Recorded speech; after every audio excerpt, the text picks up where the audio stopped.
Et ce matin, le bilan du Covid-19 s'est encore malheureusement alourdi en France et les transferts de malades se poursuivent, mais à un rythme ralenti. Plus de 6500 morts en France, près de 5100 dans les hôpitaux, plus de 1400 dans les EHPAD.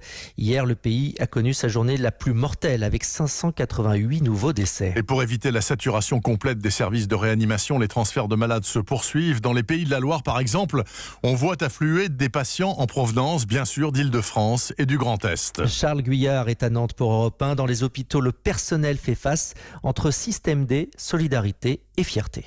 Quand on a extubé les 2 premiers patients de la région Grand Est, j'ai bien senti une forme de fierté, d'émotion partagée. Un malade en rémission, un autre qui rentre chez lui, c'est aussi cela la réalité de la crise et ces bonnes nouvelles qui gonflent le moral des soignants dans les Pays de la Loire. Des soignants parfois novices qui apprennent en accéléré comme dans le service de réanimation du CHU d'Angers, dirigé par le professeur Alain Mercat. Nous avons mis en place pour les infirmières qui viennent travailler en réanimation alors qu'elles n'en avaient pas fait depuis très longtemps, des formations très accélérées sur une demi-journée et on veille dans la constitution des équipes à ce qu'il y ait tout le temps 1 ou 2 infirmières très expérimentées qui rassurent leurs collègues. Et des collègues qui n'avaient pas forcément l'habitude de travailler ensemble. Jean-Claude Lachérade est chef de réanimation à La Roche-sur-Yon. Mais il a fallu effectivement apprivoiser entre guillemets les uns les autres et se connaître assez rapidement puisque naturellement on a été impacté très vite aussi. On a essayé de limiter au maximum, de garder les mêmes rotations d'habitude en termes de personnel soignant en limitant de la surcharge de travail pour effectivement qu'elle ne soit pas épuisée très vite. Depuis le 26 mars, c'est le premier TGV médicalisé reliant Strasbourg à Nantes.